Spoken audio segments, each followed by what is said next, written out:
Del Evangelio según San Mateo, capítulo 20, versículos del 17 al 28. En aquel tiempo, mientras iba de camino a Jerusalén, Jesús llamó aparte a los 12 y les dijo: Ya vamos camino de Jerusalén, y el Hijo del Hombre va a ser entregado a los sumos sacerdotes y a los escribas, que lo condenarán a muerte y lo entregarán a los paganos para que se burlen de él, lo azoten y lo crucifiquen, pero al tercer día resucitará. Entonces se acercó a Jesús la madre de los hijos de Zebedeo, junto con ellos, y se postró para hacerle una petición. Él le preguntó: ¿Qué deseas? Ella respondió: Concédeme que estos dos hijos míos se sienten uno a tu derecha y el otro a tu izquierda en tu reino. Pero Jesús replicó: ¿No saben ustedes lo que piden? ¿Podrán beber el cáliz que yo he de beber? Ellos contestaron: Sí podemos. Y él les dijo: Beberán mi cáliz, pero eso de sentarse a mi derecha o a mi izquierda no me toca a mí concederlo, es para quien mi Padre lo tiene reservado. Al oír aquello, los otros 10 discípulos se indignaron contra los 2 hermanos.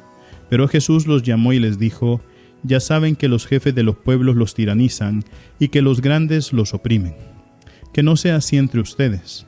El que quiera ser grande entre ustedes, que sea el que los sirva. Y el que quiera ser primero, que sea su esclavo. Así como el Hijo del Hombre no ha venido a ser servido, sino a servir, y a dar la vida por la redención de todos. Palabra del Señor.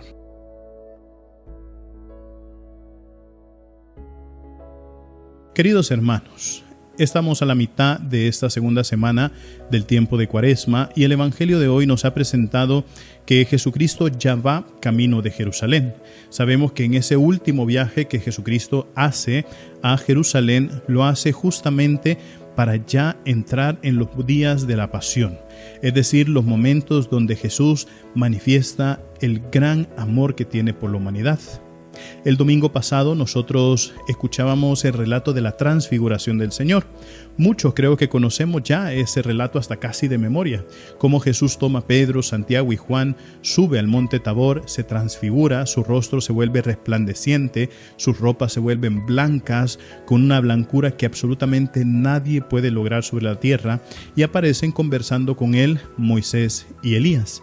Después los cubre una gran nube y aparece la voz del Padre que dice: Este es mi Hijo amado en que tengo mis complacencias, escúchenlo. Y entonces ahí nosotros veíamos cómo hay unas semejanzas entre ese momento de la transfiguración y el momento de la cruz. Por ejemplo, las dos cosas que mencionan, el rostro y las vestiduras, es algo importante. ¿Por qué? Porque en la transfiguración nosotros vemos el rostro resplandeciente. En la cruz nosotros vemos el rostro desfigurado. En la transfiguración nosotros vemos las ropas blanqueadas. En la cruz vemos las ropas rasgadas. Y ahí es a donde nosotros, queridos hermanos, vemos por qué estos elementos son importantes.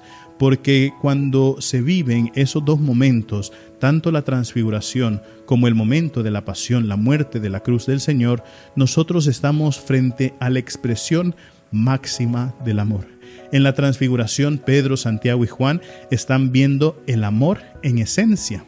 En la cruz están viendo el amor en acción. Y entonces, queridos hermanos, ciertamente hoy el Evangelio pues nos presenta ese momento para preparar el corazón de los discípulos para vivir ese momento. Es duro. Imagínense, es como cuando a alguien le dicen: mira, tú tienes una enfermedad y para poder sanarte de esa enfermedad tienes que pasar por el quirófano. Quieras o no, nosotros cuando escuchamos esa noticia nos da miedo, pero sabemos que es algo necesario pasar por el quirófano para poder lograr la salud, para poder lograr que se recupere esa fortaleza del cuerpo.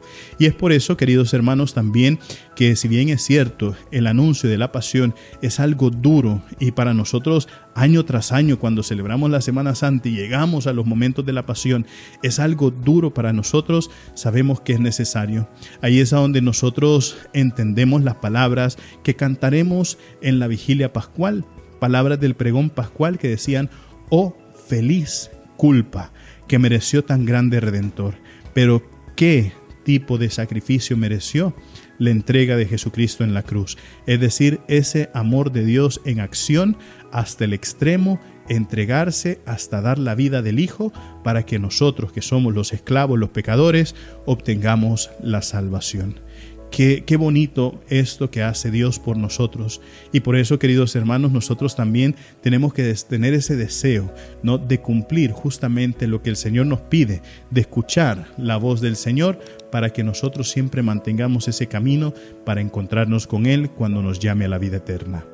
Recuerden, mis queridísimos hermanos, nosotros somos lo máximo para Cristo. Así sea.